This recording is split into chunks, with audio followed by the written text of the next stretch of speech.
Wait, sorry. Almost there, guys.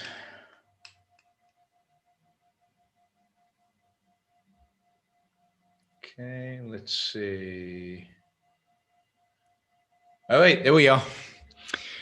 Welcome, everybody. Sorry, I knew that would be happen. All right, there we muted. There we go. All right. Today we're talking about one of the, I think, most controversial, most relevant topics, or one of the topics that have really been as part of the headlines over the last really few years. It all seemed to have come to a head with Twitter banning Donald Trump from Twitter, and then what happened to Paula. But really, this has been an issue that Donald Trump made it an issue, and then of course the media and everybody else has made it an issue over the last few years.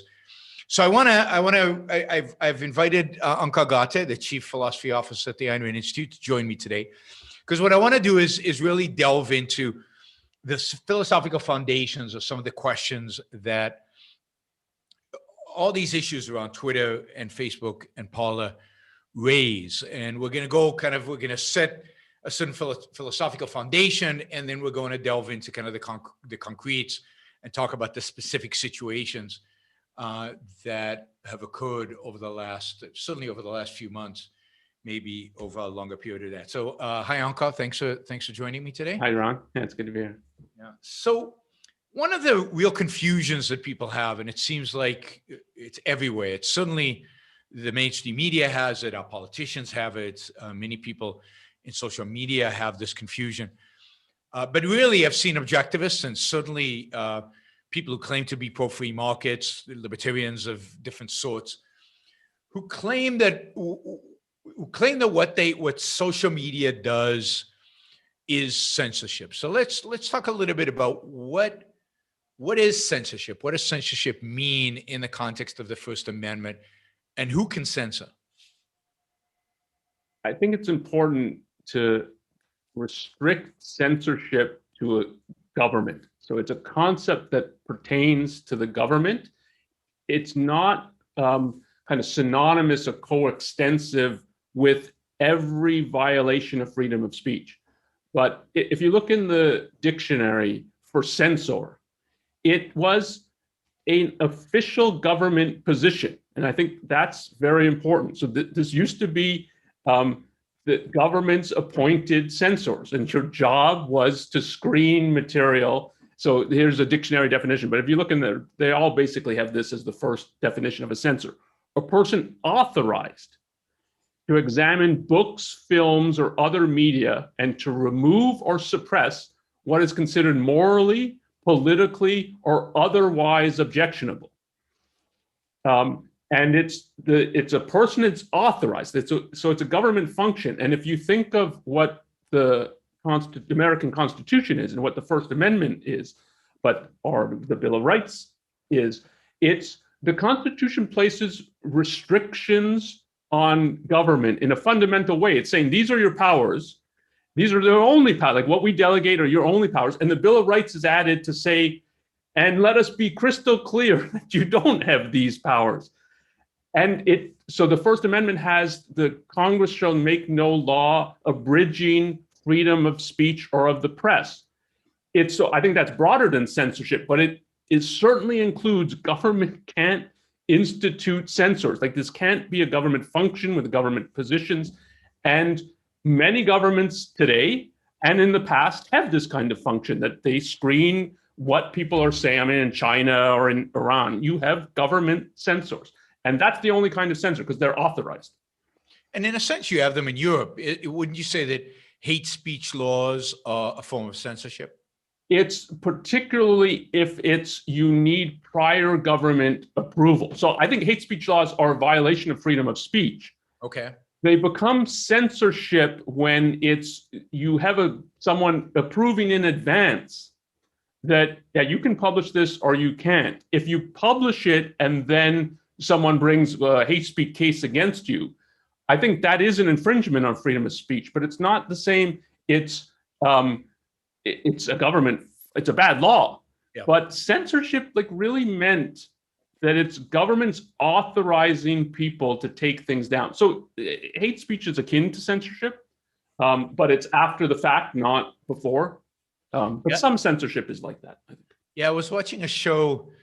There was it was a biography, kind of a dramatization of Verdi's life. And what really surprised me is the extent to which he had to submit his operas, the libretto, the text of the opera, in advance to the censors. And sometimes the Austrian-Hungarian Empire ruled over that part of Italy, and sometimes it was the French, and sometimes it was a local Italian government. But it didn't matter. The censor might have changed, but there was always a censor and the things that they were sensitive to. For example, you couldn't have a villain who was a king, because that would imply that a king was fallible, and therefore, so he'd have to change a king to some kind of other aristocrat, or to somebody in a foreign land outside of Europe or something, so that in order to get away with his stories. But many of the stories are heavily censored or heavily edited based on the censorship, the input from the censor input, right? So government can violate freedom of speech in many ways, other than censorship, other than it passing through the hands of a censor. What are some of the other ways in which you could do it? So I do think hate speech is one, and it's the closest to censor. It doesn't happen, you don't need prior approval, but you publish it and then they tell you this is illegal and you have to take it down. I think of the campaign finance laws is an example of, so you're not literally stopped from advocating a certain position, but you can't advocate it too much. So you can only spend this much amount of money to have whatever to contribute to some campaign or spokesman that you agree with, or if it's for political ads. I mean, it depends what they're targeting. So it's not literally this viewpoint is forbidden, but it's you can spend this much of your money and that's it. So if freedom of speech means you can advocate as strongly as you want for your viewpoint, you're abridging freedom of speech. It's not outright censorship. And campaign finance involves money, but if they told people, if you told the New York Times, you can only have this many subscribers, otherwise you have too much influence, too many people are listening to you, you're too big, you're too powerful, so you can have 100,000 subscribers, that's it. That would be abridgment of freedom of the New York Times and its owners, and so abridgment of their freedom of speech. It's not, again, not outright censorship. Yeah, I mean, you could, in terms of campaigns, you could tell people they can only volunteer 5 hours a week for a particular campaign. That would be the equivalent of the campaign finance, restrictions, money, time. Yeah, it's the same basic principle. And what even about even something like taxation? So take Trump's war with the media and it's fake news, and so if he imposed, or if Congress imposed, it doesn't really matter who imposes it, but a special tax on the press. So the New York Times and the Washington Post and the LA Times and CNN and Fox News, they have to pay this special tax. Nobody else does. That, I think if it went to the Supreme Court, they would rule this is an abridgment of freedom of speech. This is a tax to single out the press, to make their job more difficult, to make it more difficult for them to publish and their ideas. And that is an abridgment of freedom of speech. Again, it's not outright censorship. So what about, we talked a lot about this issue with the Danish cartoons and with the threats on Salman Rushdie. How does that constitute freedom of speech? Because, clearly the Ayatollah is violating freedom of speech, but why did we go after the US government in those contexts? Yeah, so I think there's at least two important things to say. That it's to say that private citizens can't censor you. It means they can't appoint themselves, I'm all of a sudden authorized by the government to stop your speech and so on, and what you're doing is illegal now. A private citizen can't do that. The government can do that. So a private citizen can't censor, but a private citizen can interfere with your freedom of speech in various ways. And if you have, I mean, it's not funny, but it's if you have Islamic totalitarians threatening people, like if you publish these cartoons, we're going to gun you down in the street. They're bloody well trying to stop someone from speaking. So in that sense, you can't just view it as this is a property crime or something like that. Their whole motivation and motive is to stop the cartoonist from putting forth their ideas, or to stop a newspaper from putting forth their ideas to stop Charlie Hebdo. And they're using threats to do it. So it's not censorship, but it's certainly a violation of these journalists' freedom of speech. And if the government doesn't do anything, and particularly, like, the government's not magic, so you can't say, like, you have to magically apprehend these terrorists who are threatening, or these individuals who are threatening the newspaper. But if it doesn't even try, and that was part of the reaction to the Danish cartoon crisis, and before that to Rushdie. The government's not even trying. It's blaming the victim often. It's like, why did you have to publish this? And this is insulting to Islam. So, and then it becomes, people talk about it as it's censorship by proxy or something. And you can think of it as, now the government's, it's at minimum, the government's defaulting on its responsibility.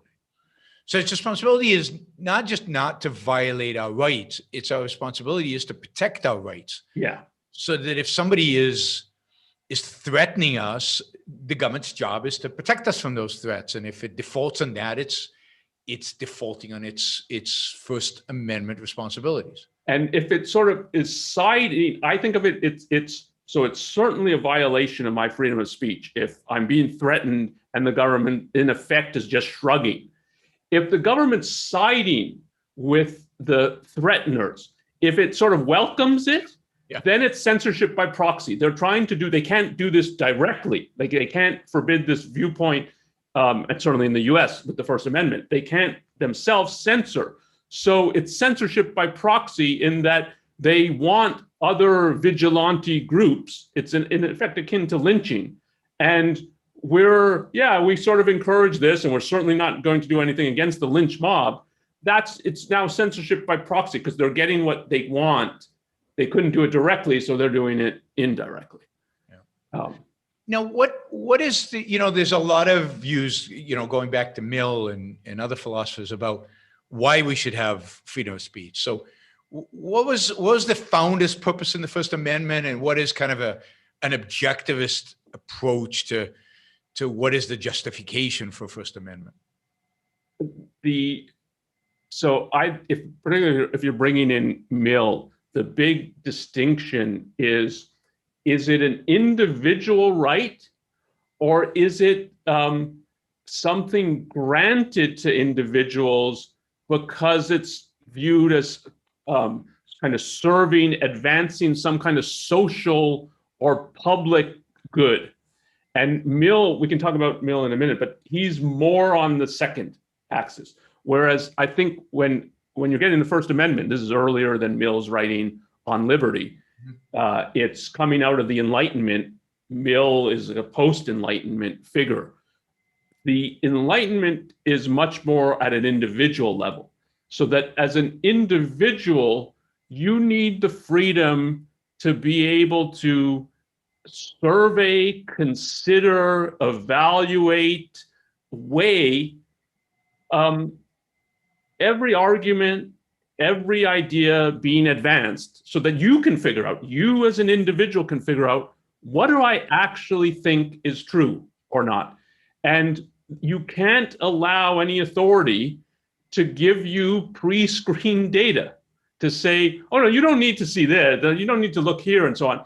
That you're no longer, if you're on a quest for knowledge, if you allow someone to do that you literally, like, you'll be put in jail if you want to read Galileo's text, that is, you're surrendering the very quest for knowledge if you grant government that kind of power. And the Enlightenment means knowledge. What's illuminating you is knowledge, and you need a reasoning mind to reach it.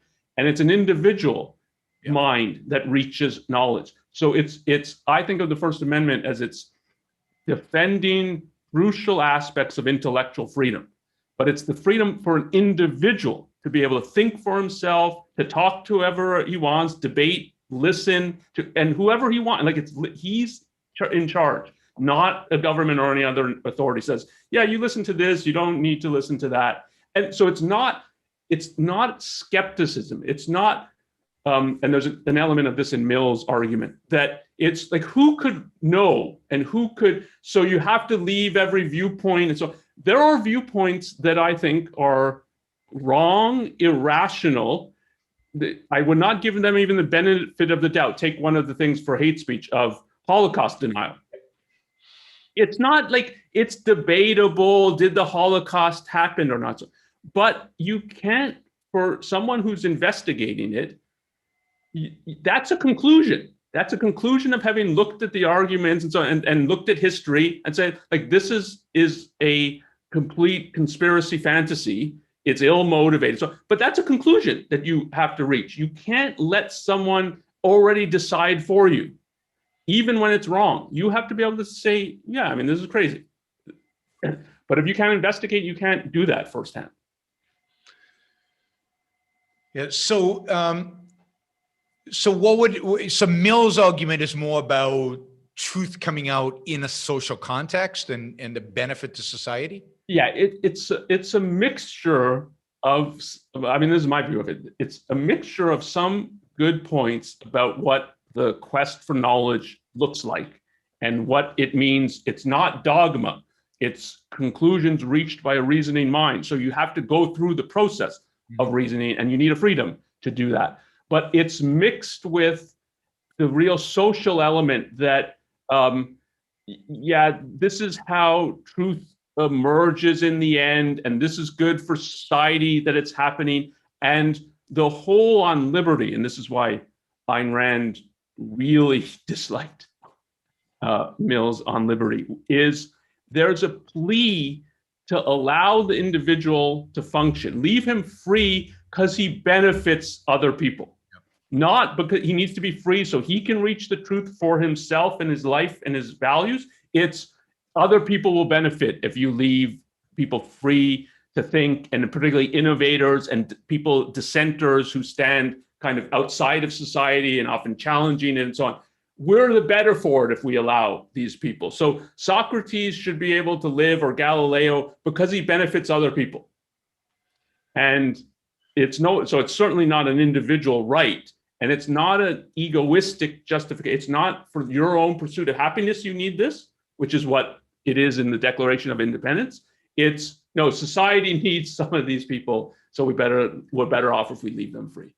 So this strikes me as, you know, this is so closely related to the ethical views of Mill, certainly versus Ayn Rand, but even versus the views, the ethical views, or the budding ethical views of the founders. Yeah. In terms of where they're. So how is this connected to Mill's views of ethics?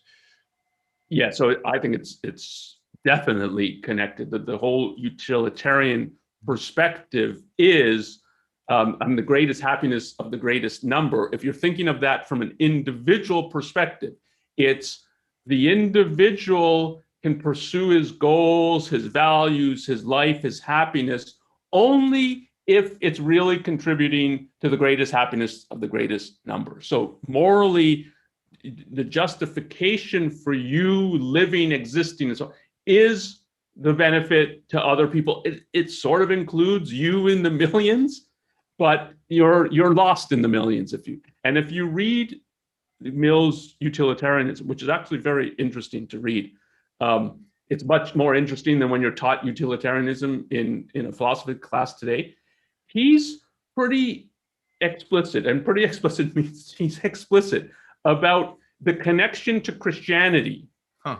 And he's not challenging the kind of Christian viewpoint that it's service to your neighbors, that's what makes you exalted. And so it's not about your life and your happiness. It's about other people. And if you have to sacrifice and give up enormous things for the sake of others, yeah, I'm as a utilitarian, I'm not challenging that that's what moral virtue and heroism or idealism looks like.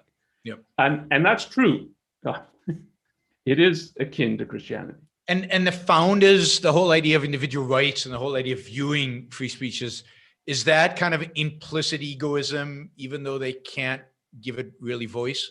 Yeah, I think it's implicit, and you will find some explicit formulations that, I mean, so even something like the pursuit of happiness, it's the pursuit of your happiness. So there's formulations that are very egoistic in that sense, that they're self-interested. It's about you, your life, your values, your happiness.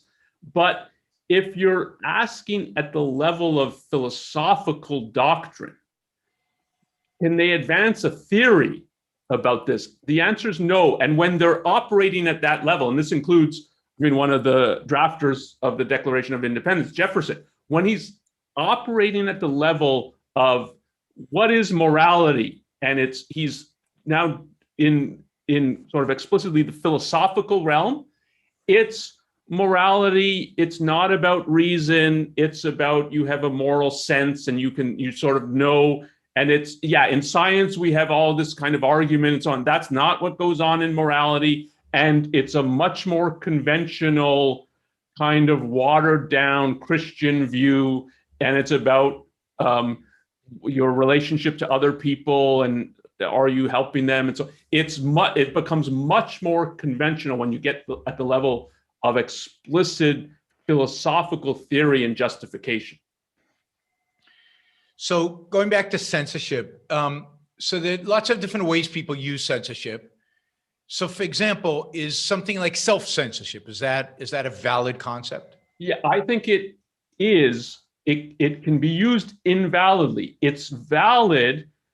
So again, if you go to the Danish cartoon crisis and the Danish newspapers publishing these cartoons as a test, and it's a test. So they've heard from various people that there's an atmosphere of self-censorship, that people won't write or publish, or especially about Muhammad and depictions of Muhammad and so on. And if you ask, what is the reason why they won't do it? If it was just, look, a lot of people are going to tell us we're crazy, we're going to be socially ostracized and so on, so we're not going to pay that price. I don't regard that as it might be the reason they're not doing it, but I would not describe it as self-censorship. But if their reason is people are going to attack us and try to kill us and burn down our house and our newspaper and so on, and that's the reason we won't, and particularly that's what's going to happen, and the government is not going to protect us, so we're not publishing these, and so that is self-censorship. And it's why censorship? Because it's the government defaulting on its responsibility to protect your right to freedom of speech, and especially if it's an environment in which sort of the government doesn't want, I mean, there's reasons to think in Europe, we don't want problems with Islam. So we're quite happy if people don't do this, and why do they need to provoke and so on. So it's like, if they had the power to censor, they would stop people from doing this. And, so we'll sort of turn a blind eye and not do very much to protect people. And that will make it go away. And then it becomes, yeah, this is akin to censorship. So self-censorship is not literally censorship, but there's something fundamentally similar about what is going on. So the censorship, the concept censorship always has to go back to government. Yeah. To either its default on action or either an action that it takes. Yeah. So censorship by proxy is something that's been used recently, where the idea is that maybe what these private companies are doing is not censorship, but they're doing it under the influence of government. That is, the government is prodding them to do it. They can't pass a law. Is that then censorship? Yes, I think it is. And I think that is a real worry here. But I'm usually not sympathetic to the people raising this. Yeah. And we can talk about why. But I think it is a real worry here. It's my reading of Facebook, of what's happened with Facebook. And when you look at sort of Zuckerberg's history and what he said in responses to calls that, Facebook shouldn't allow this on their platform and so on. I think he started off much more as No, we believe in a lot of robust speech. People are going to disagree, and yeah, we're not going to have criminal things on our site, but we're going to have things that people don't like on our site, and you can see a movement towards. Then I think in March 2019, he writes an op-ed about, oh yeah, government should regulate us. Yep. And Still that. Yep. That's a change, I think, and it's coming, or at least there's strong reason to think it's coming in part from government intimidation, I think. Yeah, I mean, I think it's self-defense. He knows government is going to regulate them, so you might as well get ahead of the curve in a sense of defining what those regulations look like, and not making sure that the regulations are not so harmful to your business. It's sad that they have to do this, but yeah, I think here the issue of antitrust is important because I read again Zuckerberg's op-ed where he's saying, well, we need is regulation, and he suggests some things and says, like, this is likely not everything, but this is a start, and so on. Antitrust is one of the most non-objective areas of law. I mean, there's a point Ayn Rand stressed that you're basically guilty if you're in business under antitrust. Like, you could be prosecuted under the antitrust laws if you're in business, because there's all kinds of contradictory, vague, arbitrary things in the antitrust laws. So you could see in a context where they're starting to talk about, like, yeah, maybe Facebook's too big and we should use antitrust to break it up. And should we really have allowed them to buy Instagram and think there is no defense in that. So that you would think of a solution, like if we could get some better, that wasn't so totally non-objective regulation where we could say, look, we're actually complying. Like, what's your problem?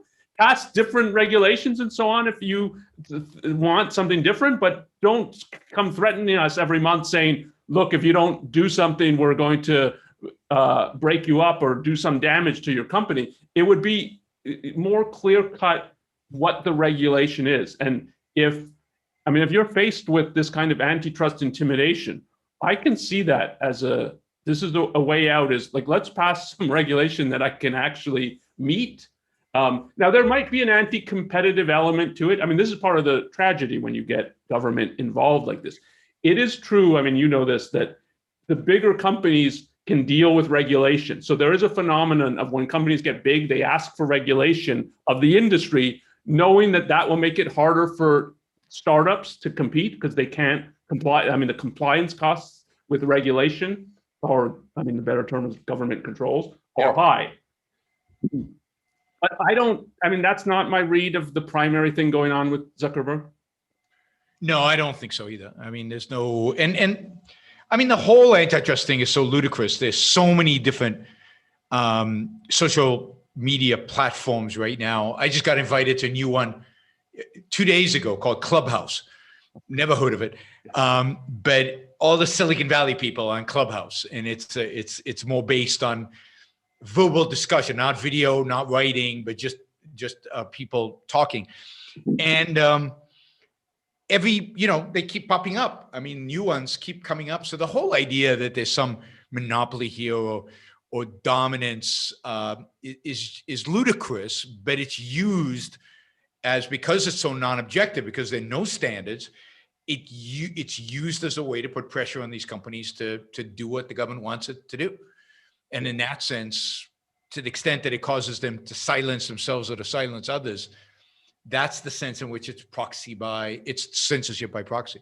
Yeah, and I'd be more sympathetic if the first time these companies were hauled before Congress, and you have Zuckerberg and Jack Dorsey, CEO of Twitter, and you have Google sometimes didn't show up, but Google and Apple, and when they're being hauled before Congress, and it really is a show trial of what is going on. If people at that time had said, look, this is a violation of these companies' rights. This is a violation of freedom of speech. You're trying to get them to take actions against speech that and content that you happen not to like. Yep. And it was, I mean, it's both sides of the aisle in Congress were like going out of the way to have sound bites and say, look how tough we were on Zuckerberg or on Dorsey.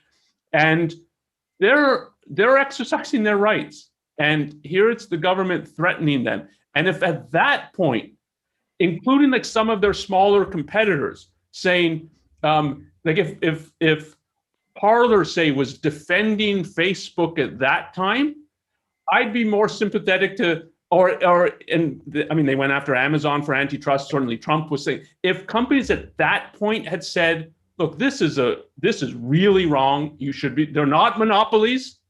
They're just good.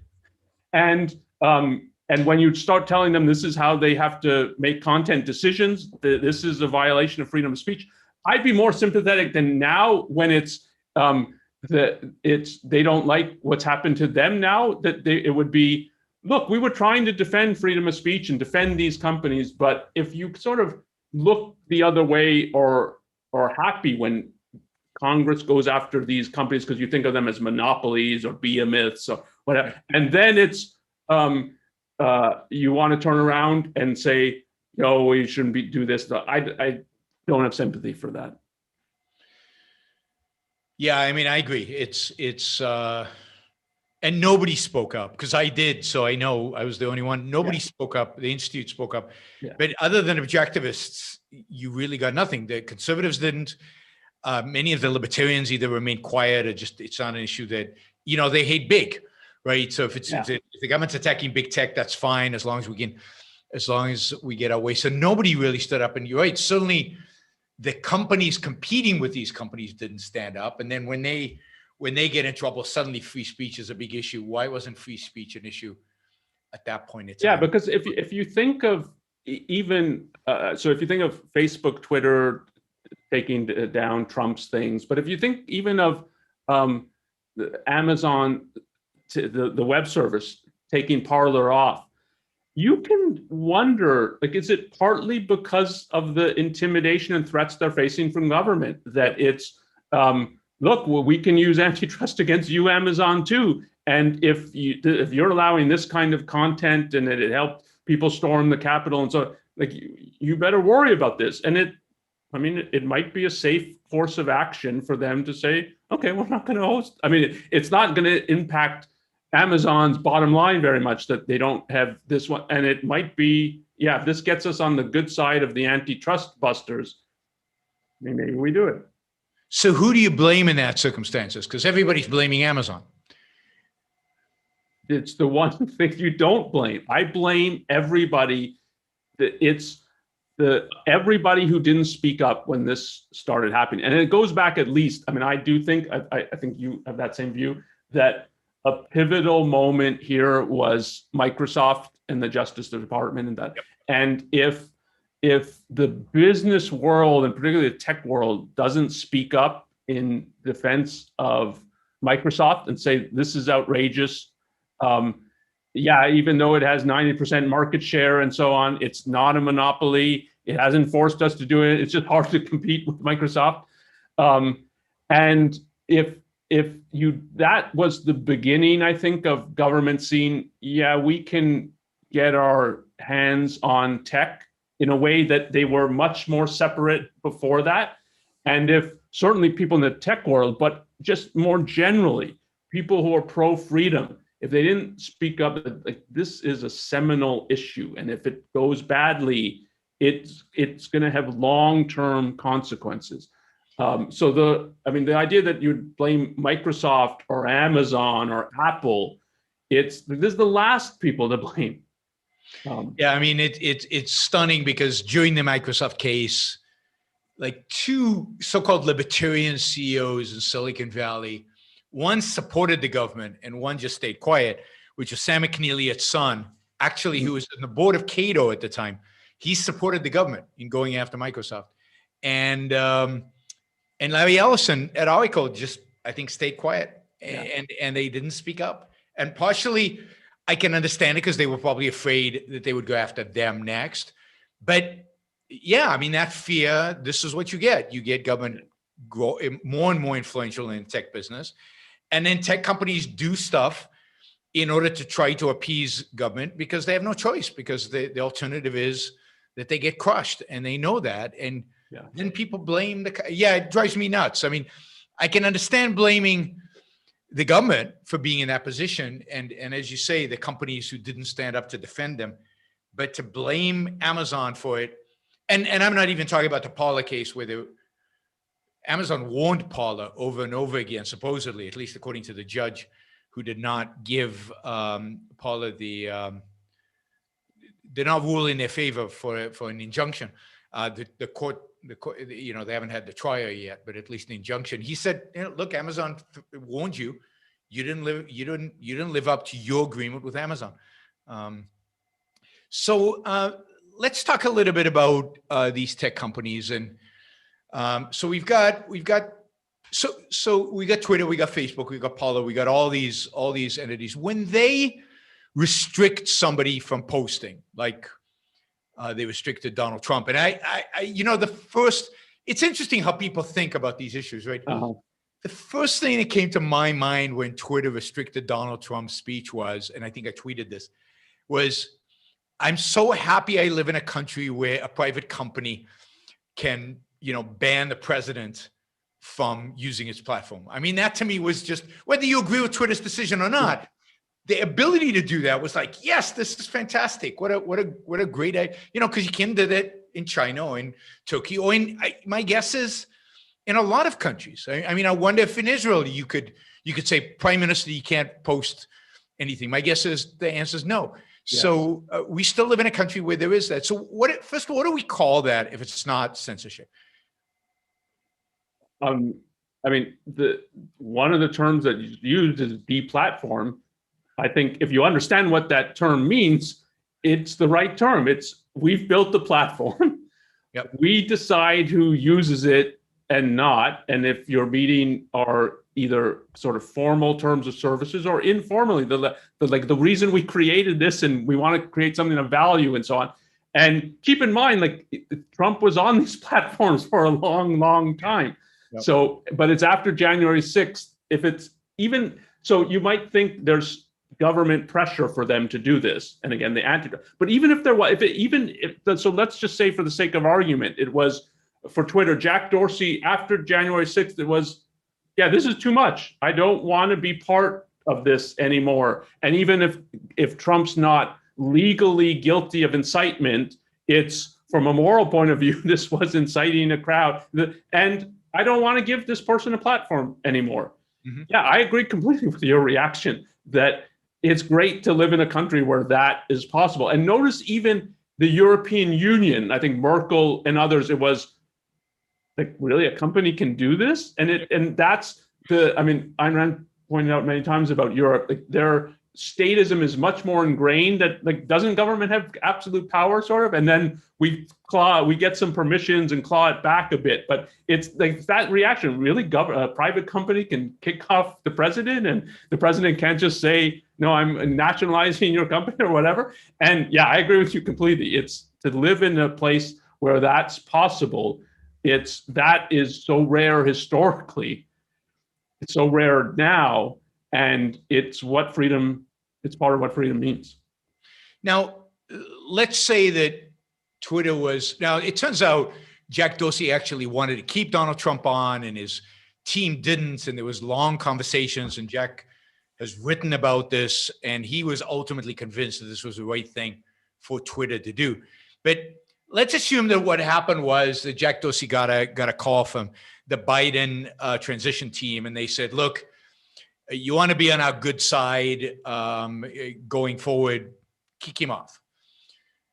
Who would you blame under those circumstances? Would you call it censorship if that was the circumstances? Yes. If there's really threats involved, and often you'll be on our good side, but if you don't do it, you'll be on our bad side. Yeah. And if it really means we're going to pass bogus laws against you, or we're going to use antitrust against you. If that's really, even if it's not voiced, but it's clear that's the implication, then yes, I think it's certainly akin to censorship. It's that the government, it's sort of, you can think of it as indirect censorship or censorship by proxy. It's getting Twitter to do something so it nominally looks like this is a private company making a private decision, but it's not. It's the government make that this content's beyond the pale, and so we don't want it, or we don't want it this prominent, and that is akin to censorship. And part of the whole, when you have a mixed economy like this, and you have that in some context it's thought of, yeah, I mean, antitrust is a proper power and it's got to be able to control really big companies. It's, you get this kind of intertwining where, from an outside perspective, you don't know what's happening. And I actually think in many cases inside the company, they don't know why they've made this. They don't know, was it because there's threats of the government? Like, and how much did that influence our decision? Would we, and sometimes they'll think, yeah, I mean, there were threats, but we would have done this anyways.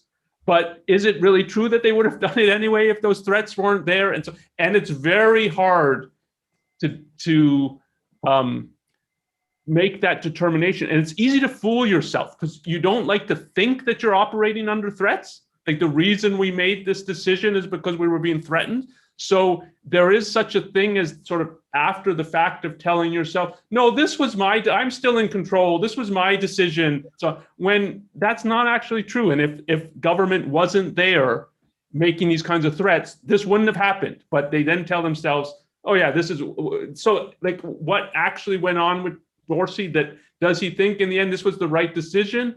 Or was it sort of partly it's my employees that convinced me, but partly I know there's these threats on, and it's some combination of all that resulted in his decision.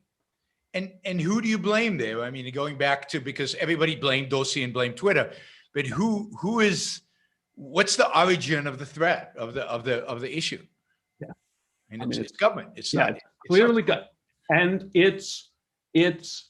I put a lot of blame on the people, that when government's doing this in a way they like, they don't say anything. Yep. And then when it's now this kind of government threats is operating in a way like our content's going down, not somebody else's content, then it's a big deal. And it's, oh, this is violation of freedom of speech. But I mean, this is a point Ayn Rand made.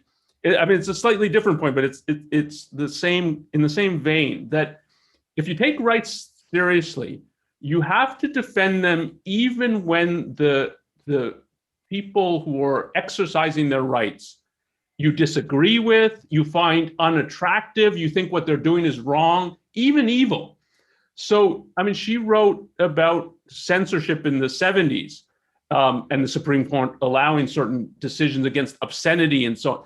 And she went out of her way to say, like, I'm not a fan of hardcore pornography, but rights are absolutes. And the government will always target people who are sort of marginalized in one way or another, so that the majority say, like, what's the big deal? You're stopping hardcore porn. And then when the government expands its powers or uses it in some other way, then they cry bloody murder. Yep. And it's, you have to, when it first happens, you have to see it for what it is, and you have to be outraged. Like, when I saw these tech people being dragged in front of Congress, like, if anything, it should be the reverse. It should be Congress dragged in front of the tech people and them asking them, like, what the hell are you doing in running this country? But to see it the reverse, and that you're not outraged, and it doesn't matter if you think that you don't like, they took down somebody that you liked and deplatformed them, and so that's so irrelevant when it's now government wielding power over entities like this. And where were all these people when Donald Trump was threatening Jeff Bezos because of the Washington Post, or threatening just the media generally and wanting to change the defamation laws and stuff like that? Just the threats. Yeah. None of these people attacked Trump for that. They defended Trump for that. So if you support government involvement in in these kind of issues, then you're going to suffer the consequences. Often this will be used against your point of view, and don't complain when it is. I wanted to, it slipped my mind. Anyway, before we go on, let me remind everybody to like the show, give it a thumbs up. It helps algorithms in YouTube, and it exposes it to more people. So please like the show. Before you leave, press the like button. It's pretty easy. If you're not a subscriber, please subscribe. And of course, you can support the You're On Book Show. You can do it on Super Chat right now by asking a question and putting a dollar amount to it. The higher the dollar amount, the faster we'll answer the question. We've got a bunch of questions already that we'll get to in a little while. Of course, you can support the show on youronbookshow.com/support, Patreon, Subscribestar, and Locals. And Venmo now. You can do it on Venmo too. So all known payment platforms I accept. All right, let's see. People might not know this, but this issue of kind of censorship by proxy is not new. Do you remember the Hollywood standards that from the 1930s on? Yeah, there was a committee in Hollywood that basically would decide what scenes needed to be cut, and mostly it was about sex, but and how you need to be dressed. And for example, in the 50s, if you watch movies from the 50s, you'll note that married people, there's never a double bed. Yeah. They always sleep in separate beds, and that's what they called the censorship. It was a committee, and it was a private entity that kind of governed Hollywood. But it was two things interesting about that. One is the excuse they used was, if we don't do it, government will. Yeah. Which is, whether that's true or not is questionable, because whether the Supreme Court would have upheld it. But the second issue that that raises is, where's antitrust laws? In a sense that this is collusion, right? All the studios working on one, so the government was in collusion, if only by not applying the antitrust laws to that, right? That's part of what's non-objective about the antitrust laws, is that it allows when stuff's happening that they agree with, okay, we'll let the companies function and do it. And when, for example, yeah, so it is, and this is why a company never knows, is antitrust going to descend on us? It depends if the government's unhappy with what you're doing. Yeah.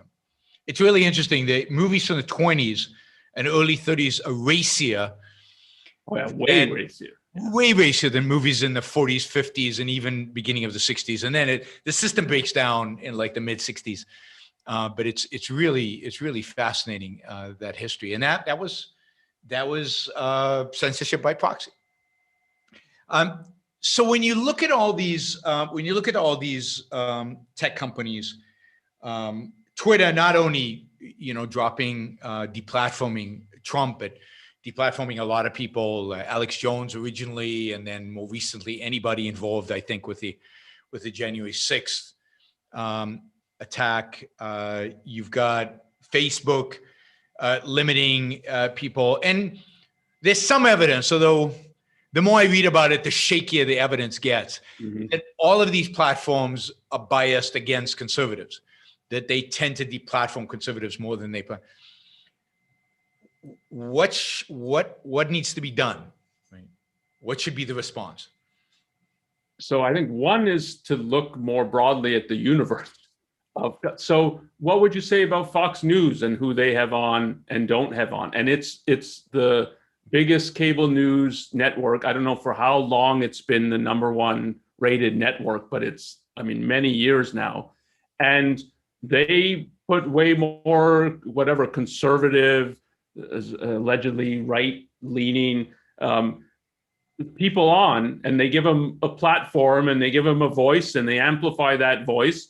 And it's if you think in comparison, MSNBC, it has much less impact and influence. And it is the issue that government should go in and sort of be egalitarian and try to reduce all this to everybody's exactly the same. And so there's in some areas of the media landscape, the conservatives are in control and they prioritize their content. And it is true that Silicon Valley leans Democrat, however you want to put it, Yep. liberal, left, and so that there's going to be, when they're thinking about content that we find objectionable beyond the pale, that there might be a slant in a certain political direction. Yeah, there might be. And part of the issue is this is what competition looks like. Yeah, I always say if conservatives are so worried about it, they should start companies and be more entrepreneurial. Because and the thing is, they have in some areas, like Fox News is number one. And it is, I don't think Fox News should be broken up for antitrust and split into 4 different networks so MSNBC can compete more. And so, no, that shouldn't happen. It shouldn't happen to Facebook. It shouldn't happen to Twitter. And people they have no sense of history. I mean, I keep reminding people that in 1980, when Ronald Reagan was running for president, there were 3 networks, all of them on the left politically, all of them pro-democratic. You can't argue that those networks were unbiased. And Ayn Rand wrote about this in terms of their bias, that all the major newspapers were tilted democratic. None of them, I don't think any of them, maybe Wall Street Journal, endorsed Ronald Reagan for president. There was no talk radio. Talk radio had not really been invented at that point. There was no internet. There was no alternative media. All the media was pro-democratic. And yet Ronald Reagan still won. And if you compare it to today, we have thousands of media outlets. The most bizarre right-wing nonsense, conspiracy theory, crazy stuff, the most bizarre left-wing communist crazy stuff, and everything in between. You have much more selection today. You have much more available to you today than you had, 40 years ago. And if you think in particular, so you brought up Reagan, and if you put Trump, there's a real argument that Trump couldn't have been elected without social media. Mm-hmm. And so to put it that they're somehow have it in for Trump, and look at how they're destroying. He wouldn't be president if not for Facebook and Twitter. Yep. And even his re-election, that if he didn't have Twitter as a platform of the whole time he's president, his re-election would have been, I think he would have got fewer votes than what he got. So the idea, look at how these people have screwed Trump. Yep. It's bizarre. So a lot of these platforms are under what's called Section 230 of the Telecommunications Act of 1994 or 6. I always get those mixed up. I think it's 6, which was a big re-regulation of the telecom industry. It's a massive bill. It deregulates in some areas and increased regulations in others, but it's a huge mishmash. Generally, probably more on the side of freedom than not. Yeah, broadly speaking. But part of that was this Section 230 that now is infamous. So is government through Section 230 giving something to internet companies that is not theirs? Are they giving them some kind of privileges that they should not have? Yeah, I think that's a dangerous way to think about it. And it is now common to say that government gave you this privilege that you are immune from certain kinds of lawsuits, and we could take it away. So it's a kind of threat that we gave you this and we could take it away if you don't do content moderation in the way we think you should be doing it. And you might think and argue that there's problems with the law, but the basic, if you step one step back, what government does and what it should be doing in these kinds of cases is to think about how liability should work in a context of people's individual rights. So should it be, let's take something sort of smaller than Facebook, Twitter, the New York Times, they put up stories and op-eds and editorials from their editorial board, and they have a comment section. And the comment section is open to people. Should the New York Times be liable for every comment made? And this is an issue of not are we granting them some privilege, but thinking from the perspective of individual rights. Should they be liable for every comment that someone posts? And I think the answer to that is no. You're not it's not to say nobody's liable. It's to say the person making the comment, if they've or they post something that's a violation of copyright, or they libel somebody, that the poster is, if somebody went after them, you could have a lawsuit against them. You can't against the company that's just opened up comments for people, and they don't know what people are posting and so on. And that's not, you've granted them some New York Times, some privilege. And so you're recognizing the scope of their rights and the scope of other people's rights. Like the person who posted is responsible for the content, including if the content is in some way illegal. So does that change if the New York Times decides certain comments are so out of line that they're going to delete them? No, I mean, I mean, this is part of what Section 230, from what I've read about some of the legislators who originated this and wanted this passed, and so on. This was the kind of worry, and there was some court and conflicting court decisions where some were kind of implying that if you exercise any editorial content, kind of editorial control over the content, then you're liable for everything. But just, I mean, take a simple example. The New York Times, they have a comment section, and someone points out, you know, this comment is a violation of copyright. They posted a whole story from the LA Times that's copyrighted. And if the New York Times takes it down, it doesn't somehow now make them liable for every comment that's been made on the site. Like, why would it make them liable? Yeah, absolutely. It amazes me that people are making these arguments as if you take down a comment, you become a publisher, as if that's a category that is not clearly defined.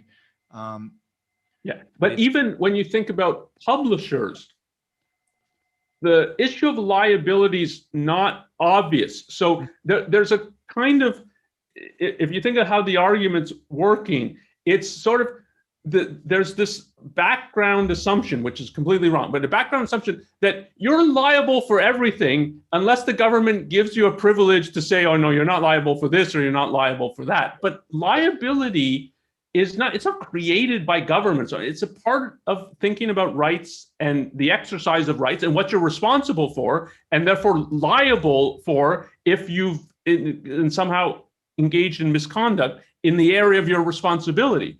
So even if the New York Times so you can think of it as a publisher and they exercise editorial control, are they liable they have a guest op-ed, are they liable for every aspect of what is produced, even though they exercise some editorial control? And it's not obvious to me. The answer is yes. It might be like for their reporters and so on, there's some degree of like a higher degree of liability. But if they take an op-ed of mine and it turns out I plagiarized half of it, and they do some editorial control, but they can't, I mean, you can't, any teacher will tell you, you can't find every instance of plagiarism. And then someone points out, look, this was like what they said about Melania Trump, that she lifted half her speech from Obama's wife, that yeah, we didn't realize that, and now we'll take it down when you point out this is like, are they liable for it? So you have to think, if you're really thinking about individual rights, you have to think, what are people liable for? And then what should the law be? Mm-hmm. But it's not some government gives everybody these privileges, or you're not liable for that, and you're not, no, you have to think rationally about how liability should work. It's truly stunning how shallow and simplistic people's thinking is about these topics. That's what scares me more than anything else. More than what the government is doing, or more than what Twitter and Facebook is doing, is how shallow people's thinking is and understanding of these issues in a significant number of people. So I do think there is a worry that the laws in this area might be bad. And there is a kind of, you could have a perspective of, if the laws had been different / better, what would have happened. That's a real thing, but that's not what most people are thinking. I mean, almost nobody. So to give an example, I think, and we had this issue at ARI early on with YouTube. Like, can we participate in it? There seems a massive amount of copyright infringement with YouTube and so. And you might think, I certainly lean in this direction, that they shouldn't have been able to grow so fast. One of the reasons they were able to grow so fast is you could have so much copyright infringement on the site, and they didn't have enough, in effect, responsibility, liability for it.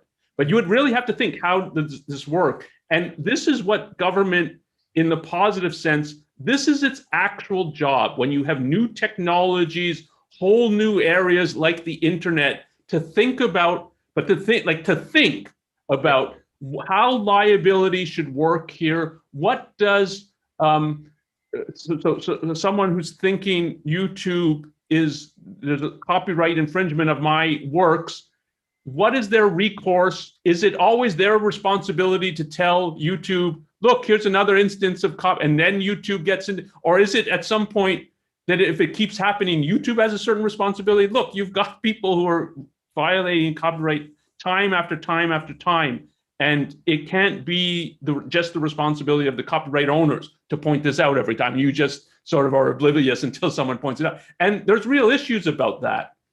But that's part of the tragedy of 230. 230 is actually probably good law. I mean, again, maybe it could be better, but it's basically good law. And so it's one of these rare occurrences where Congress actually did its job and did the right thing. But the rest, the whole internet evolved in an era where Congress was much more dedicated to violating people's rights than to legislating protection of rights. Yeah. And we don't know how the whole thing would have evolved in an era of rights protection. And for 230 to be the victim of that, when 230 is actually one of the few things the government did right, is really sad. Yeah. And there's a whole issue that I do worry about about online, so sort of the internet, online comments and so on. I think legally, the bar for what threats, intimidation is way too low, that more of this should be illegal. Yep. But again, this is not, what's like, so you start attacking YouTube or Facebook or Twitter because of this. But it's, in terms of the law, part of this is, I think the law is too lax in regard to what is viewed as speech that has not crossed over into I'm physically threatening people. And in the anonymity of the internet and how easy it is to make threats, it pushes in a certain direction. I think the law should have pushed back much more than it has. But again, this is a function for legislatures, and it takes real thinking. Like liability laws. It's a tricky issue. Yep. Yeah. So one more issue, and then we'll go to some questions. What's your attitude towards cancel culture? What's called cancel culture? Whether it is disinviting people to come and speak, ganging up on people on some of these social media and harassing them because they took a particular position, or trying to get people fired. A lot of it's trying to get people fired from their job for having particular views. I know somebody asked about, there's a real effort now to get Jason Hill. Do you remember Jason? Paul? Try to get him fired for supposedly transphobic comments or to students, which he's denied, but it doesn't matter. So what do you thought of the whole, because there's a legal aspect to this, but then there's a cultural aspect to this. And of course that's related to, should Twitter be as deplatforming as many people as they do? What's the right thing from a cultural perspective, not put aside the legal issue? So from a cultural perspective, I think there should be a lot more pushback against this, but it has to be reasoned pushback. So it has to be that it's the mere fact of canceling someone, and one of the ways you can cancel in different ways, but of firing somebody for their views, of deplatforming someone for that people should have the power to do that, and they should do it sometimes, but they should do it rationally, and they should do it when it's something that's really beyond the pale. And what you have now is a whole, I don't think they're a majority, but a significant cultural majority pushing for bans based on dogma. Yeah. So it has this kind of religious atmosphere to it that what you've uttered is heresy, and it goes against our sacred text, and we don't give any argument for why your view's wrong. We don't give any argument for why our views are right. It's just, this is what everybody should be abiding by.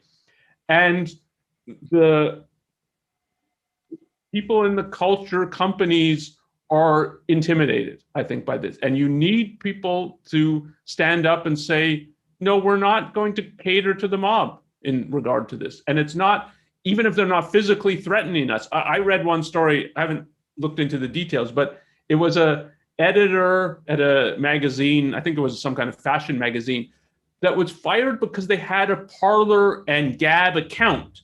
Mm-hmm.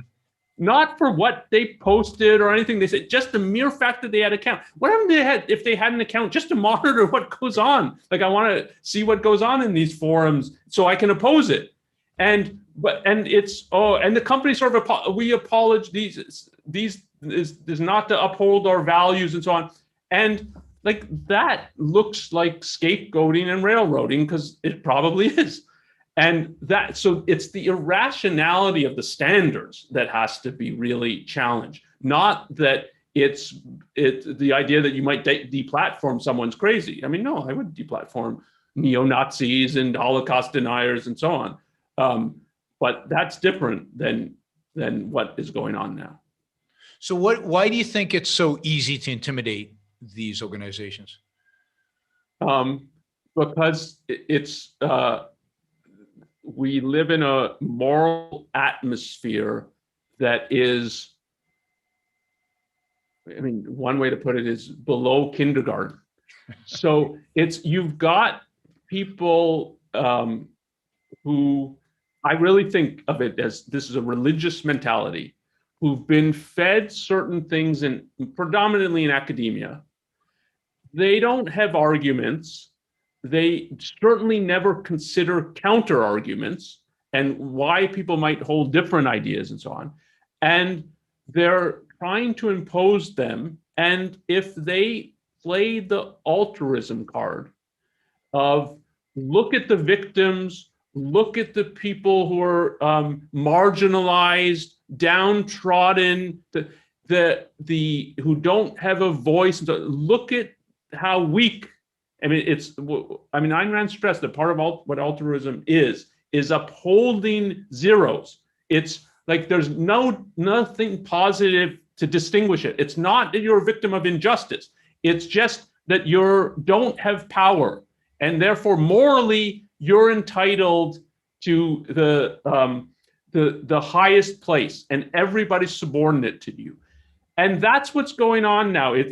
Look, you will dare say something against whatever marginalized group, but means weak. Mm-hmm. They're the ones who count, and you don't count. And people are intimidated by this. Part of it is the race. Like, I don't want to be called a racist. I'm at the point now, I couldn't care less if somebody calls me a racist. It's at best contentless. At worst, you're attacking someone, like a colorblind person now is racist and so on. You're attacking someone often because they have good views. And you have to get to the point to say, like, I don't care if someone, and I'm against racism. Yep. But if some hooligan now calls me racist, I don't care about it. But it's not going to change what you say and the stance that you take. But morally, part of what you get from objectivism is what it looks like to have a moral backbone, what it looks like to stand outside of the mainstream culture, and what it looks like to really think about moral issues. So it's, again, I think there are people who should be deplatformed for their views. Mm-hmm. but not in the way that it's being done now. So somebody's asking, you gave some examples of people who should be deplatformed.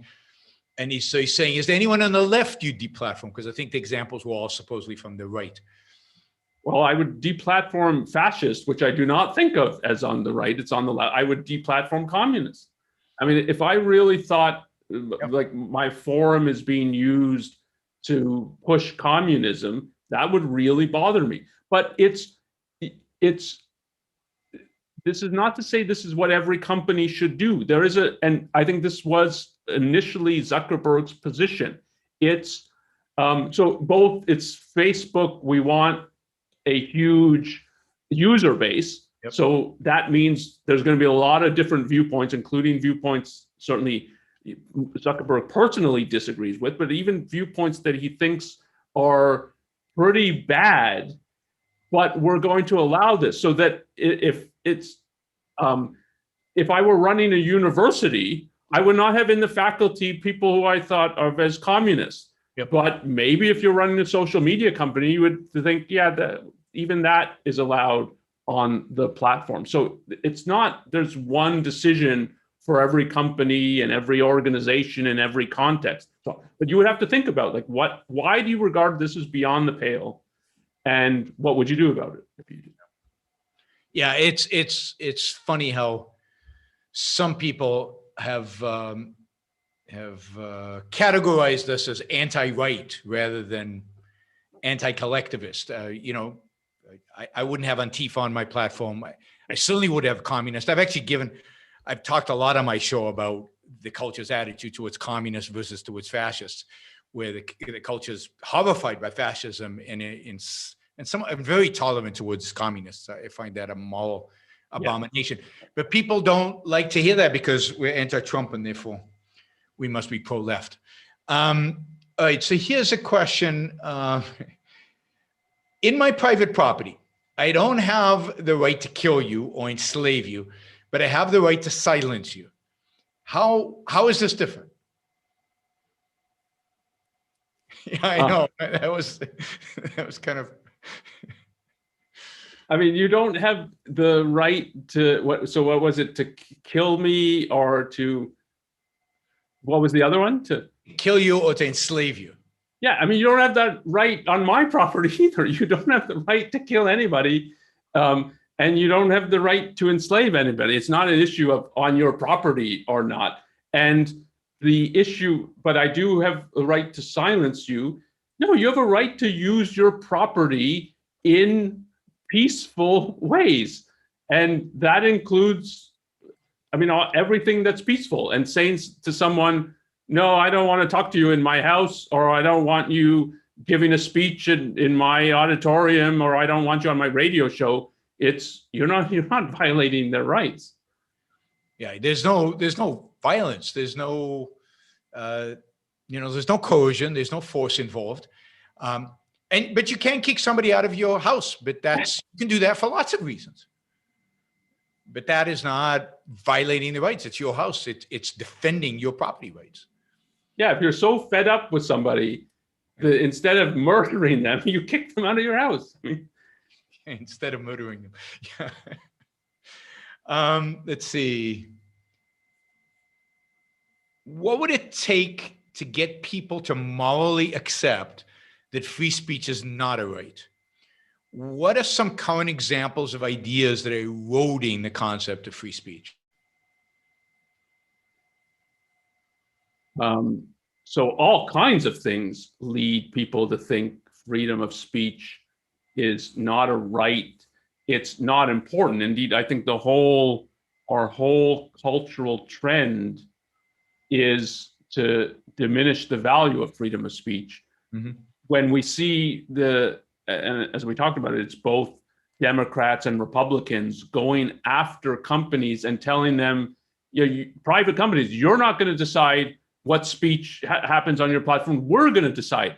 That's a joint movement to deny freedom of speech. And part of what we talked about earlier, that freedom of speech comes from, it's both, so one, an individual right, and it comes from a perspective of thinking, I've got control over my mind. I alone can figure out for myself what is true or not. I might be mistaken about it. So it's not I determine what is true or not, but I have to figure out and think for myself. And the only way I can reach truth is if I go through that whole process, and I can't let someone else be in control of it and say, yeah, no, look at this, don't look at that. And so if you take that seriously, then there's all kinds of views that say today that say, no, you don't really have that power. You can't really think for yourself. You're not an independent being. We're all in this together. You're tied to everybody else. What your ideas and values come from is some combination of nature and nurture. So who your parents happen to be and what environment you were in, you're not, if you really have that kind of view of yourself and other people, what do you need freedom of speech for? You can't think. Yeah, so the same things that are pushing us towards tribalism and collectivism are pushing us against free speech. And to the extent that Mill's ideas of, utilitarian type thinking, at the best, it weakens the people defending free speech, and at worst, it actually emboldens the people against free speech. Because if the standard is what's good for the society, then maybe we should control what Twitter does or doesn't do, and decide who should be able to speak and who shouldn't, because it's good for society. And if you think of hate speech laws, I mean, this is how they work. Is it really better for society that we have Holocaust deniers? And a lot of people answer no. Like, how could that be better? And so that we're going to pass laws that prohibit this. How is that injuring society? And on Mill's perspective, it's the answers. It's not obvious that there's an answer to that no, we should permit this for the good of society. Okay, I think this is the last question on the topic. Where is the line between free speech and government censorship? Can government interfere, invest in ideas? For example, funding for innovative defense. Not sure that's ideas. Yeah, I mean, I think if there are, you think of government military spending, would spend probably on give some things to research or at least like test pilot programs in effect that might not work out and so on. Yep. And that is there's a certain involvement in ideas, but it's not the control of ideas. But if you think more broadly, it is true that one interference with freedom of speech is it's not censorship, it's subsidizing certain viewpoints and not other viewpoints. That is if you really understand the First Amendment, the government is stripped of that power. It does it all the time now, but it doesn't actually have that power. Yep. All right. So there's a bunch of questions that are not directly related. Is that okay? Yeah. It's okay. All right. So why do people think objectivism is, quote, too harsh and holds man to unrealistic standards?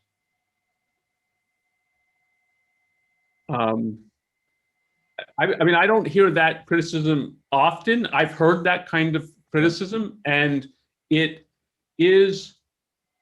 does say that you should be rational and you should be all the time. Yep.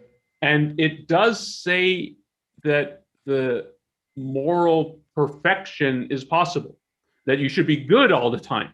Mm-hmm. And indeed, from objectivist perspective, those two are the same. To be good all the time is to be rational all the time. Yep. But from objectivist perspective, these are chosen states. So to be rational is not to be right all the time. You might make mistakes, you might make errors, but you're actually putting in the effort to think and to try to figure out what's true. You won't always succeed. And so its conception of morality is it's chosen, and so it's possible to be morally perfect. In the sense of, again, rationality doesn't mean you always reach the truth or always reach knowledge or always correct, but you can always be trying. And the conventional conceptions of moral perfection are intimidating because they're impossible. Yep. So if it's that you should have no personal desires and you should subordinate your whole life to other people, or in religious kind of thing, that you should have no sexual desires, and the height of being a moral saint is being devoid of earthly desire, and so on. It's people rightly said, like, this is impossible. Or if I have to give everything to other people, like, I need to be dead if I did this. It's so the idea that someone tells you you need to be morally perfect is scary. Mm-hmm. And it's no way am I going to do that. So when objectivism says, no, you need to be morally perfect, if the person's translating in his mind, it's, so you want me to try to live up to an impossible standard and say, and you're going to keep criticizing me if I don't. It's all that is, that's harsh. It is harsh. Yeah, be like Jesus, right? Jennifer says, and be like Jesus. You mean on a cross like that? Yeah. But there's also the other kind of the libertarian view, which is, I think, driven by whim worship and subjectivism. It's like, you want to limit my whims? You want to tell me I can't just do whatever I feel like doing? And you're harsh. You want me to be rational. Why? But sometimes I don't want to be rational. So yeah. I think I hear it more from libertarians, this particular view, because they feel constrained. And they also partially links up to Christianity again. Yeah. They think of morality as a set of commandments. So they think of objectivism as Ayn Rand has 7 virtues, 7 commandments. This is what I have to do. And so they completely drop the context of the objectivist morality. But yes, it's to protect their whims. It's to protect their whim worshiping. Yeah. All right. How are the founders able to get the politics right with altruistic ethics? Does that suggest we could move to a laissez-faire direction before objectivist ethics becomes mainstream? I think we talked about this a little bit earlier. I think it's a mistake to think of it as to put it that starkly, that they get the politics right, but in ethics, they're altruist. You can't have a Declaration of Independence that says life, liberty, and the pursuit of happiness if you're an altruist. I mean, it's just, it is so rare in the history of thought that it would be formulated as you have a right to the pursuit of happiness. So they're living in one of the most egoistic periods. And I think post-Christianity, the most egoistic period, it's the closest the Western mind has come to rejecting Christianity. Mm-hmm. And so in that context, they have all kinds of egoistic elements. What they can't do is put it into a theoretical framework. And that's what would enable it to endure. It would be like, here's the theory, here's why it's right. And then you would have a defense that would have withstanded attack. But what they had is a lot of egoistic elements. And whenever they got to the level of theorizing about it, it became more and more altruistic, because every theory and like every version of Christianity, including when it's secularized, is altruistic. So the second half of the question is about the future. And so the idea is, in order to get laissez-faire capitalism in the future, will objectivism first become a dominant philosophy and then we'll get laissez-faire? Or will we creep towards laissez-faire as objectivism is becoming more influential? I think the latter. Yeah, we'll creep towards it. But even creep is a little like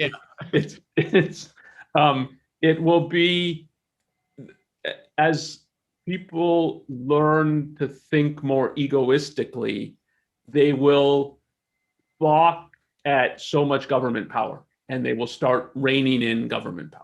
Because they'll experience it as it's an infringement of, I'm trying to live a moral life and it's infringement on me. It's the issue of freedom of speech, that it's the more egoistic you are, the more it's like, who's the government to tell me I can read this magazine, but not that magazine, this story and not that. So I can listen to this person, but not that person. Like that, I'm in charge of my life. And I'm pursuing my values and what I think is true, and I'm pursuing my happiness, and I'm making these decisions, not government. Mm-hmm. And so people they'll experience it personally, that government power is an affront to how they want to live. And my guess is they'll do that even without knowing that it was objectivism that moved them in that direction. If we're successful, then it'll just become part of the culture slowly. There'll be people articulating these ideas and it'll become implicit in the culture. And they won't necessarily attribute it to Ayn Rand or to objectivism. It'll just be a better culture and a more egoistic culture. And then ultimately, the source will be known and prevalent, but I think it goes in stages. What advice can you give for destroying timidity in oneself? Books, quotes, essays, personal challenges, tasks, programs, processes, anything. Here's one piece of advice that I often give people is your projection of worst case scenarios is usually wrong. So if you're realistic about what the worst case scenario is, that will give you more courage. Because if you think of like, these are if I stand up in this area and if I say I don't agree with this, or I just voice my view, if you think of all the positives that come from that, and then the worst case, some people don't like you, some people criticize you, and no, you're not going to be killed. I mean, unless it's a context in which you would. But normally it's people have way exaggerated the possible negative, and that is a way of sort of preventing you from taking what you see as a positive action, because you've told yourself, the negatives will be so overwhelming that I've got reason not to do it, when you don't actually have reason not to do it. Yeah, and I think consider the alternative. That is, consider what happens if you don't take the steps. Consider what impact it has on your own life and what you're saying about your own life and kind of the surrender that's involved in living. You're just not, you've accepted defeat before you've even tried anything. Yeah. Okay. Do you know of any books about, well, I don't know if this is, do you know of any books about visual arts, painting, sculpture, that are in a similar vein to Rand's art of fiction or art of nonfiction? I don't know anything of that, like that. There's a lot of good art history books. There's a lot of, there's some work by Marianne Sears, but most of it's not written down. So the closest is Metaphysics in Marble. You can find that on our website, on the Ayn Rand Institute website. Yeah. You can find an essay called Metaphysics in Marble. But no, you would have to have a philosophical view of these arts, which just the better people just didn't have. They can analyze it from a non-philosophical perspective. And the philosophers are corrupt, so they're gonna do an awful job with it. I mean, I haven't read a lot in this area either, so there might be some good books, but I don't know of any. Yeah, I mean, there are good books. They're just not. I mean, he's comparing it to the art of fiction and art of nonfiction. I mean, so there's nothing at that level with that kind of philosophical depth. Also, literature is much more conceptual and in that sense philosophical than painting and sculpture. So I think you can get a lot out of a conventional book about painting and sculpture, maybe written in the mid-century, mid-20th century or early part of the 20th century, before kind of the complete corruption by modern art. You can get a lot out of that. And certainly on how to do it, there's probably a lot of good stuff out there. Again, because it's less conceptual.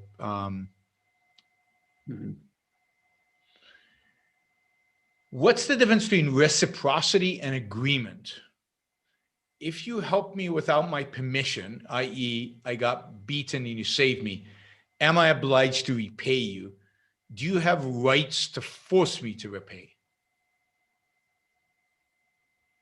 So you don't have rights to force you to, but so there's a difference between legally so if you're being beaten up in a crowd or something and someone saves you, can they legally ask for, I would like $200 in compensation? No, but morally, should you think that, oh yeah, this guy saved me from a beating or maybe even from death, and I have enormous gratitude and I want to repay that. And typically you'll insult the person who's like, here, can I give you $200 for, but if you show that in an appropriate way, your gratitude for what the person, you should do that morally. Absolutely. And there's something wrong if you don't do it morally. What are the differences, if any, between Locke and Rand? Is there any reason she only mentions Aristotle as inspiration as opposed to Locke? Yes, I think so. And I don't know how much she actually read of Locke, but she doesn't think of politics as fundamental in philosophy, and she'd write about that. So that Locke is really good in political philosophy and is innovative in certain important ways in political philosophy. He's certainly giving voice to the age, but he's not only given voice to the age. There's many ideas in Locke that you don't find in that form and somewhere else, I think. So he contributes to positive views in political philosophy, but his deeper philosophy is flawed, to say the least. And his metaphysics and epistemology they push towards skepticism, which is what happened in English philosophy after Locke. It became more and more skeptical, and by the time you get to Hume, it's skepticism is the essence of what is happening. And so one thing Ayn Rand said about Locke, which I think is true, but what you have to get from her perspective, how damning it is. It's Locke doesn't have a conception of existence. That everything for Locke in the end is in the mind. He has no conception of an existence that's independent of the mind. It's a something we know not what. And the root of objectivism is the embrace of the axiom that existence exists. And if you have a philosopher who doesn't even have the concept of existence, for Rand's perspective on that is like you've lost before you began. You've obliterated philosophy. And even if you do things that are important in political philosophy, that Ayn Rand's drawing inspiration from that, that's not how she thinks. Whereas in contrast, Aristotle is worse than Locke in political philosophy. But she thinks of it rightly as the founder of logic, of a proper epistemology, and of an embrace of existence. That Plato tells you the whole life is oriented to a supposed other world, which is non-existence. And Aristotle tells you, no, your life should be oriented to this world that exists independently from you, but you're able to know it. And to her, yeah, like that's what objectivism is about. And so if she's asked, like, who are you building on? She's building on Aristotle, not Locke. So is there anything, is his epistemology any good? Well, so there's elements of it that are really good. So there's elements that he understands the process of reason, and in contrast to the way a faith-based mind operates, there's really insightful things in Locke about this. So he's a real Enlightenment figure who takes reason seriously. But it's when you get to a philosophical account of how reason works, it's all wrong from Rand's perspective, and he gets a few things wrong. From Locke's perspective, you're not aware of reality and you can't conceptualize. Wow. So it's. Why do you think it is that all the, quote, modern philosophers have primacy of consciousness in some deep sense? Because it's very hard to formulate a primacy of existence view. But they have Aristotle, so why are they not? Well, is it Christianity? No, it's a really difficult philosophical problem. It doesn't seem difficult. until you try to actually articulate the view. And then it's, one way of looking at it is that there's a common sense and correct perspective that, look, I'm obviously aware of a world that's external to me. But when you start to ask, like, how does that, so explain how this works. It's, well, there's these things external to me that are impinging on my senses, and then a signal gets transmitted. And I mean, at the time of Locke, they don't know very much about it, but it's like something, there's an optic nerve, and it gets transmitted, and then you're aware of the final product.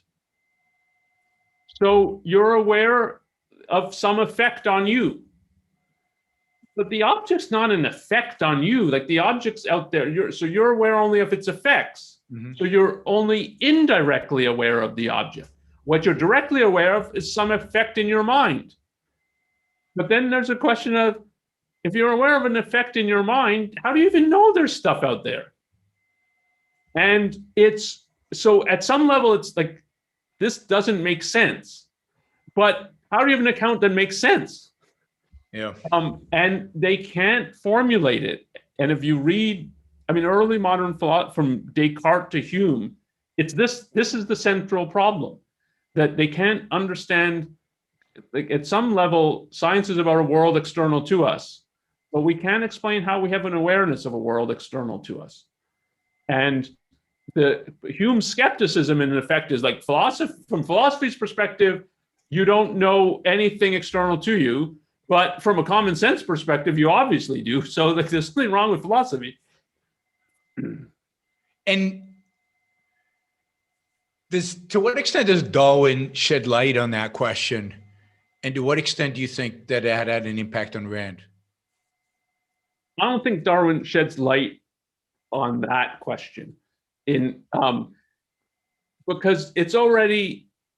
it's crazy to think you don't have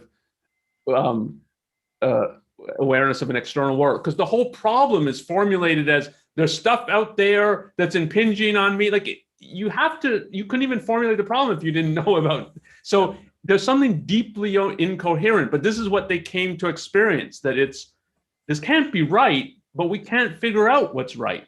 And what Kant does is say, yeah, it's what's going on is, yeah, and we're not aware of the external world. There's no reason even to think we should be or could be. And so he goes on to say, in effect, no, it's not crazy. Yeah, it's the way things are. And I think Darwin has an impact on Ayn Rand, even though I don't think she ever talks. I don't know of anywhere where she talks about it.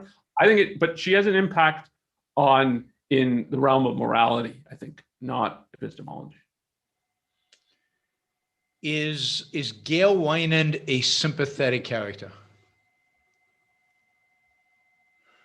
Yes. I mean, sympathetic can mean a lot of different things. Yeah. So I think I think his verdict on himself is the correct verdict. Yeah. So he can't forgive himself, and I think he's right to that. But is his error understandable? Sorry, it's more than an error. There's immorality, I think, for what Gail Wynand does. Is it understandable? And so can you sympathize with it? Yes, but it doesn't change the fact that there's a real immorality to it. And I mean, we could go into details of what that is, but that's. So Onkar spoke with Alex Epstein about the importance of businessmen asserting their achievement to defend from attack. Why do you think they don't? This is related to what we talked about earlier. Yeah. I mean, I think the fundamental reason is that they have been told since childhood that the essence of what they do is evil. I mean, at best, it's amoral, like it has no moral significance, and don't think of yourself as good because you've built a company and so on. Anybody can make money, but even worse than that is the damning of it as evil. It's like, you made a profit, that's selfish, that's bad, What about other people? How have you helped them? I mean, what happened to Bill Gates and the kind of criticism that he endured, and moral criticism, I think is what happens in different forms to all kinds of business. So I think it's what has to happen is, and I think of Ayn Rand as a figure who's pushing this, it's people have to stand up for business. Yep. And then business has to join in the cause. Yep. And she was, I think, shocked that more business people didn't join her. Yep. And shocked and disappointed, I think. Well, and I think part of it is that they reject morality at a young age, morality as it's taught, and embrace a form of pragmatism. And from a pragmatic perspective, why stand up? Yeah. It's you know, they have to be introduced to something like Ayn Rand's ethics young and internalize that, so that when they get into these situations, they have the moral backbone to do it. I mean, I suspect if she were sort of a prominent cultural figure today, there's more, because of the Silicon Valley, the entrepreneurial, like they dominate in business, not the IBMs and the GMs of when she was around, that it's likely, it's more likely that she would have had some prominent contemporary business people join her now. I think that's right. I think that's right. I think she, yeah. I mean, as it is, many of them read her and inspired by her. But if she was alive, I think they would do something about it. Mm-hmm. They would at the very least try to contact her and embrace. What did Ayn Rand mean when she said charity is not a major virtue in the Playboy interview? What is a major virtue versus a minor virtue? Yeah, so it's not obvious to me that she means even it's a minor virtue.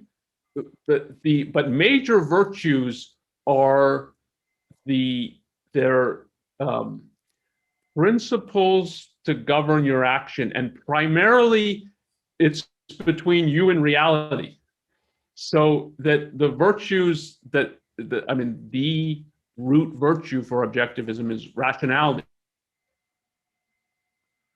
That's in order to understand and in order to know reality. It has nothing to do with other people. And many of the virtues indeed are to not be subordinate to independence. Is they don't just follow the crowd because it's a majority and 50 million Frenchmen can't be wrong. And so it's to exert your own thinking and living your own life. Like that's the whole orientation in morality. And so that there's someone who's suffering misfortune and you give them someone that's not at all what morality is about. What its goal is. The goal is to teach you how to live, prosper, be happy. All right, this is a question that's more of an insult than a question. And I'm not even sure what the question, what the insult is. But when is objectivism going to move out of its parents' basement and stop being a book club? A book club in its parents' basement, or a book club outside the parents' basement? Anyway, I don't know what it means. I don't know what you're talking about. Do you have a sense of what? I mean, I'm guessing it's in the same kind of vein of, why do you just talk? Why don't you act? It's sort of that kind, and it is, if you take seriously what we take seriously is that what is necessary now, and this is certainly what Ayn Rand said, is education. So talking is not doing nothing. You're trying to educate people. You're trying to change their minds, but you're not going to get any positive action until people's minds are changed so that they have actual things that are true and valuable. And then you want to act on that. But I mean, I think of what I do as essentially educational, but I don't think of that as I talk and don't act. Yep. And it's a common view out there that you've got to act. It's a very it's the kind of view that says we need a revolution today. And I always ask them, what are you going to have after the revolution? What if you win? What kind of world do you have? I saw this even with the games thing. GameStop. GameStop. A lot of the kids go, oh yeah, we're tearing it down. We're starting a revolution. I said, but even if that were true, a revolution for what? What do you guys all agree on? All the people buying GameStop. What do you? It's action for the sake of action, and there's a certain nihilism, you know, right there. And it's one of Ayn Rand's responses to the hippies. One of the things she really disliked was this idea that ultimately comes from pragmatism, which is act now, think later. Yeah. Which is the ultimate pragmatism. And I get that all the time. I know objectivists who turn to the alt-right because the alt-right did something. They created memes and they did performance art and they burned down stuff. So that it's not what it's about. And the other point is, objectivism is not about fundamentally changing the world. Objectivism is about living. And in that sense, none of us live in a basement, right? We're out there living our lives. And then part of what we do is educate. That's doing stuff. But it's a lack of appreciation of the world ideas in human life. It's the importance of education. And this is true as a criticism, which is you do meet objectivists, and I think it used to be worse than it is now, who can talk a lot about objectivism's, Ayn Rand's ideas, but if you ask, are they really living them in their own lives? So it's that we're not at a level of any kind of cultural influence that we could be changing the culture, but you can change yourself. And you can ask, is a person really doing that? And there are people who call themselves objectivists who don't. They haven't actually transformed their lives for the better. But often it's people asking this kind of question who are like this. So he's continuing. It's interesting. His angle is interesting, right? So he says, you guys are privileged to think you don't need to protect your ability to teach about objectivism. So his idea is we should be fighting Twitter and Facebook and all these things because the more restrictive they become, the more restricted we will become. They will turn against us and we won't be able. So we should be pragmatic right now in order to be able to preserve the ability to teach about objectivism. But we're not taking that for granted. We're actually fighting to protect our ability to teach about objectivism. That's why we talk about free speech all the time. That's why we try to educate people about free speech and what it actually means. And indeed, taking the side of Twitter is the problem is destructive to that education. And particularly it's Twitter's the problem, government forces the solution. Yeah. And like, if there's any surer road to destroying our freedom and everyone else's, it's that. Yeah, it's the same idea. And I'm sure I'll piss off a lot of people by saying this. It's the same idea as, the culture's going to hell. We've got the mixed economy. Socialism is on the rise. And so we need to give the government more power so they can build a wall to protect people from coming here who then make our culture worse. But wait a minute, the whole point is to reduce the power of government, so you're going to increase the power of government in order to, or give them the right to screen people based on ideas. Yeah. And then what screen is Biden going to use or Trump going to use? Is that pro-freedom? It's this idea that somehow government is going to solve your problem about when that's what you're fighting is just bizarre. Can you talk a little about Ayn Rand's influence on American thought, intellectuals, especially in ways she's not credited for?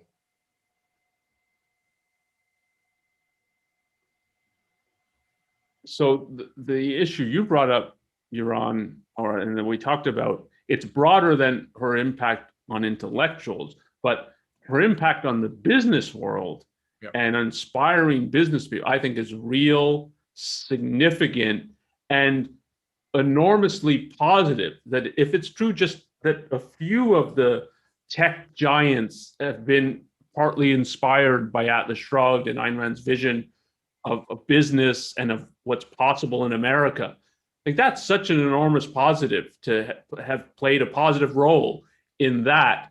And it's in a broad sense, it's about ideas. Because I think the best of America is its business and its respect for and admiration. It's not a moral admiration, but there's a real admiration for business that people look up to Steve Jobs. And whenever morality enters, then it's, oh yeah, maybe I shouldn't be doing it, and shouldn't Steve Jobs be giving his fortune away? And then they have all kinds of questions. But deeper in their soul and kind of more firsthand, it is an admiration for that business. And Ayn Rand has helped keep that idea alive in America. And that's a significant intellectual achievement. There's not many intellectuals who have that view of business, but there's Americans who have it because of Ayn Rand. And that's an enormous positive. Yeah. And I think I think in one of my shows, and you've talked about this, the world today is a battle between the Enlightenment and anti-Enlightenment forces, and there's still an Enlightenment spirit still out there in the world. And to the extent that it keeps going, it's to a large extent, she's one of the few Enlightenment figures. Yeah. So she kept it going. So, and that's mostly implicit in the culture, but the fact that millions of people read Atlas Shrugged and The Fountainhead has had a profound impact on the world, even if the people impacted don't know it.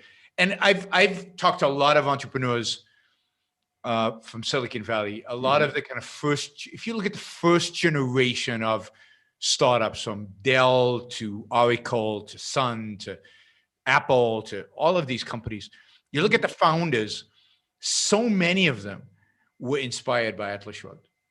And I think it's true of the newer founders as well, but certainly of that first generation. Oh, the venture capitalists. I mean, people like Don Valentine. I mean, the first venture capitalists who really built the Valley. And then if you talk to even mainstream businesses, not tech, so many CEOs in America were inspired by Atlas Shrugged to become better people. I don't know about the intellectuals. I mean, did she impact anybody? Is virtue ethics a thing? Did she have an impact on that, do you think? Or is it more Aristotle? Yeah, I think it's the real founding father of that is Aristotle. And they're looking back to that Aristotle had a different approach to ethics than kind of the utilitarian or Kantian. Yep. You need to be one or the other. Well, no, there's something more than that. There's some people in virtue ethics who I think have read Ayn Rand, and that's had some impact, but I don't think she's essentially. Yeah, maybe Alan Gotthelf, who was a leading Aristotelian, nudged it in that direction by promoting Aristotle. All right, great. This was fun. Yeah, this was really good. Good. We're out of questions, but it's 2 hours. Yeah, it's good. I think it's a good timing. All right, thanks, Onkar. I really appreciate it. I'll be back Saturday. I'm not sure exactly what time, but it'll be afternoon. Saturday, and then we'll do a show Saturday and Sunday, and then we're going to have on Monday, we're going to have Steve Simpson on to talk about discrimination law. Somebody sponsored that topic. It should be really interesting. So we'll cover a lot of different issues regarding that. So stay tuned. Don't forget to like the show before you leave. Don't forget to subscribe if you're not a subscriber. And don't forget to support the show at youronbookshow.com/support. Thanks, Onkar. Have a good night. Thanks. Bye. Bye, buddy. Bye, everyone.